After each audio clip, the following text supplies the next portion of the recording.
Minneapolis is the 14th largest city in the craft brewing industry.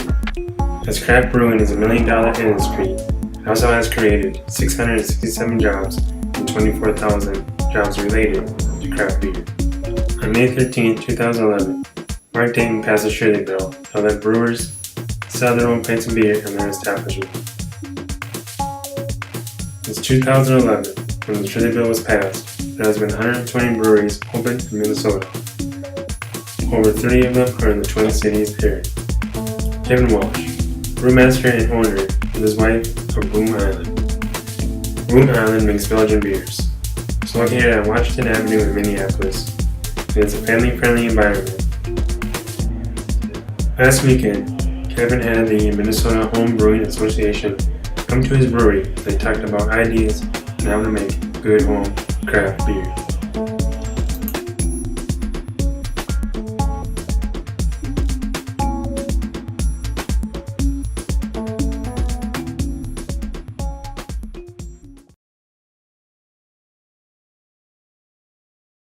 I'm Ben Smith, head brewer at Surly Brewing Company.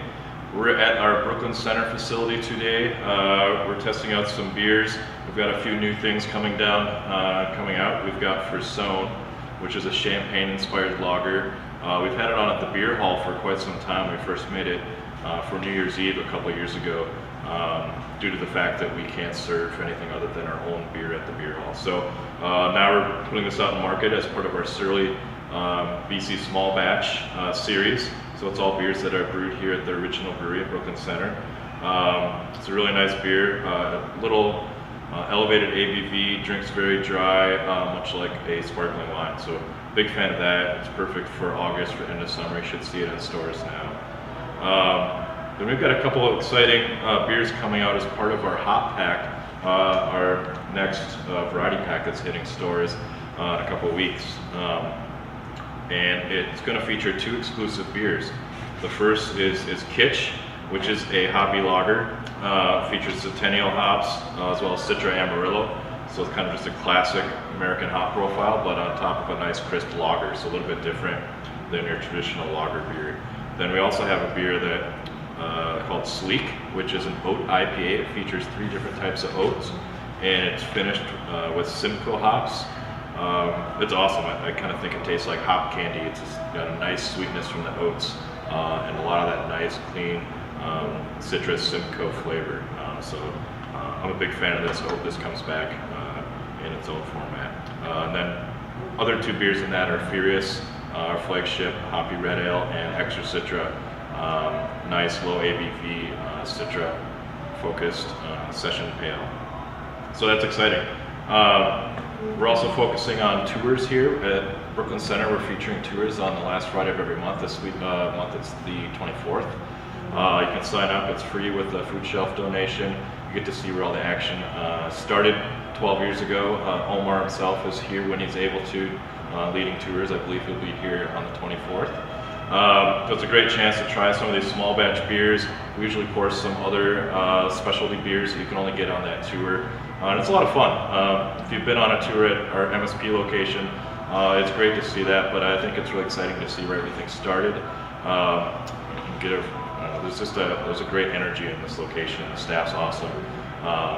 And it's amazing how much beer we put out of here over the last 12 years. So please come down if you're able. Again, go on surlybrewery.com. You can sign up for that. All right. I started home brewing, which I think is a lot of people get into it. I used to work in marketing outside of college for about 8 years.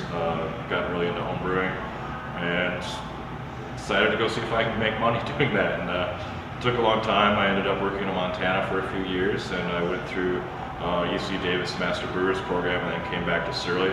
And I've been here for a little over 5 years now.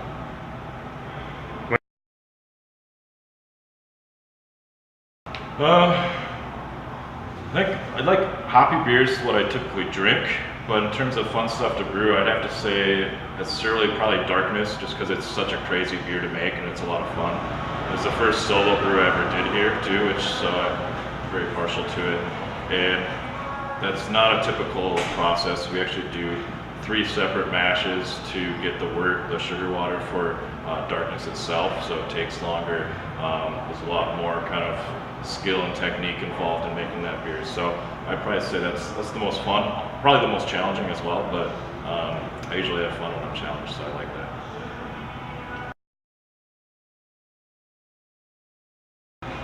Well, Surly's been connected to Minnesota and the Twin Cities area since the inception. We have a charitable arm called Surly Gives a Damn, where we go out and work in the community, doing all sorts of things, from building houses to planting community gardens to building furniture for families that are in need. So that's a big part of what we do, is connecting to the community. It's not just about selling beer. Obviously, beer itself kind of brings people together. So if you've been to our beer hall, we have long communal tables. Trying to get people to come in. We don't have TVs. It's all about hanging out with your friends, your neighbors, and strangers that you just met, and chatting over a beer. And I think that's kind of what Surly's all about. That's why we make beer.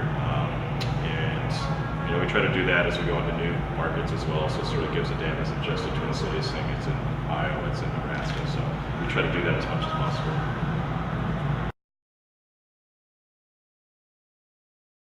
It's a great question. So there's stuff I want to brew personally, so I'll push that, whether it's new ingredients, new process, or just a new style that we're reading about that could be a next new trend.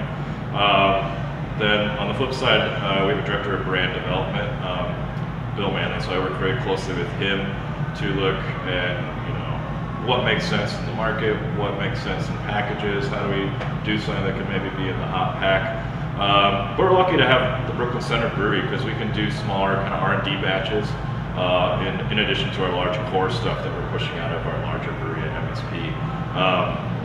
And with the beer hall, we have the opportunity to kind of try some stuff that we're not sure if it's going to be something that people like to drink or not, put it on at the beer hall and kind of see what happens.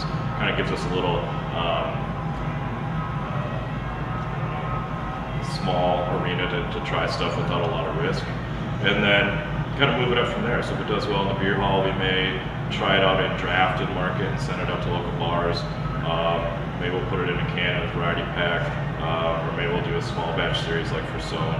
And then maybe it'll come to be a beer like Extra Citra, which is in our core lineup. And that kind of went through that process. It's now one of our top 3 beers, which is cool.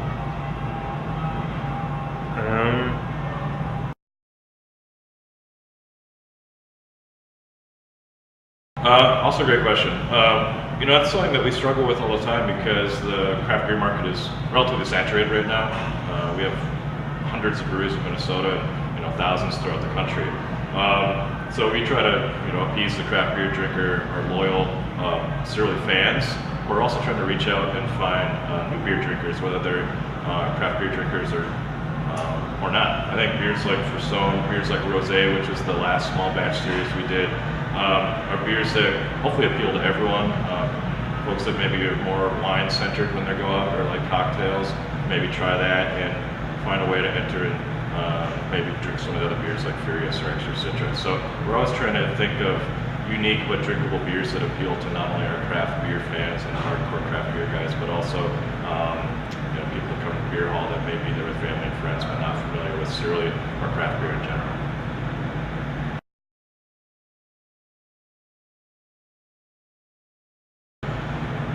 Yes and no. I think outside of the industry, there's a lot of people think it's a glamorous job. We're just hanging out drinking beer all day, which it's not. It's it's a food plant, so we're operating a production facility just like any other factory.